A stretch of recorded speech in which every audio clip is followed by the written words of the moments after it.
Hello friends, હું છું અલ્પા અને તમારું બધાનું સ્વાગત છે. શાક ન ભાવવાનો પ્રોબ્લેમ તો બહુ બધા ઘરમાં હોય છે, પણ પીઝા, બર્ગર, સમોસા એવું બધું તો આપણે રોજ ન ખાઈ શકીએ. તો પછી રેગ્યુલર જમવાનું બધા મેમ્બર હોશે ખાય, આપણે એવી જ વાત કરીએ તો આ વિડીયોમાં તમને એ જ સોલ્યુશન જોવા મળશે. તો એના માટે તમારે આ વિડીયો એન્ડ સુધી જરૂરથી જોવું પડશે.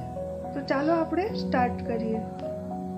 આના માટે મેં અહીંયા 250 ગ્રામ મરચાં લીધા છે. આ રીતે મરચાં આપણે સિલેક્ટ કરીએ ત્યારે એક વસ્તુનું ધ્યાન રાખવાનું કે આવા જાડા અને ઓરેન્જ કલરના મરચાં આપણે લેવાના છે, જેથી એ ટેસ્ટમાં ખૂબ જ સરસ લાગે છે અને એકદમ તાજા હોય તો જ આમાં મજા આવશે ખાવાની. ત્યાર પછી મરચાં જોઈને ગભરાઈ નહીં જતા, કારણ કે આમાં બહુ બધા વિટામિનથી ભરપૂર છે. આપણે પછી ખાવાનું તેલ લેવાનું છે અને બધા મરચાં ઉપર આ રીતે તેલ લગાવી દેવાનું છે. હવે આપણા મરચાં તેલ લગાવેલા તૈયાર છે. ત્યાર પછી આપણે ગેસ ઓન કરીશું અને આ રીતે બધા મરચાંને એમાં શેકી લેશું. હવે આ બધા મરચાં આપણે આ રીતે ડાયરેક્ટ જ ગેસ ઉપર શેકી લેવાના છે. હવે કેટલા શેકવાના એ હું તમને બતાવી દઉં. એના માટે આ રીતે એની છાલ બધી આ કાળા થઈ જાવ જોઈએ મરચાં આખા. આ રીતે હવે આપણે બધા મરચાં શેકાઈ ગયા છે.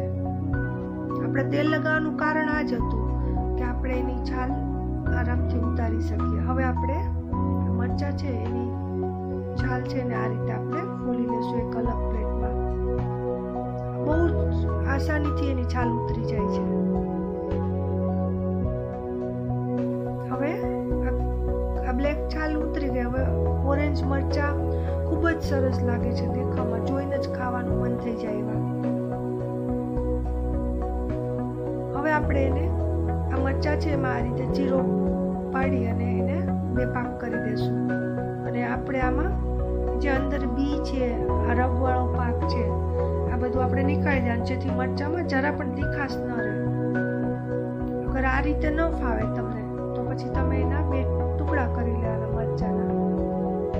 આ જે રબ ભાગ છે મેઇન આ જ વસ્તુ જોવાની છે અને બીયા છે એને આપણે કાઢી નાખવાના છે, જેથી નાના મોટા બધા જ આ મરચાં ખાય છે આપણું.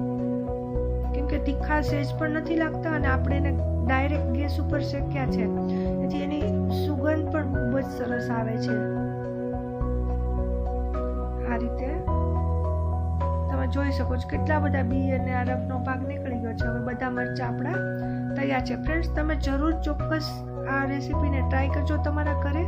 અને આને હવે આપણે એક લીંબુ લેવાનું છે, એમાંથી બી કાઢી અને લીંબુને આ રીતે સર્વ કરતી વખતે આપણે આ રીતે રાખવાનું છે.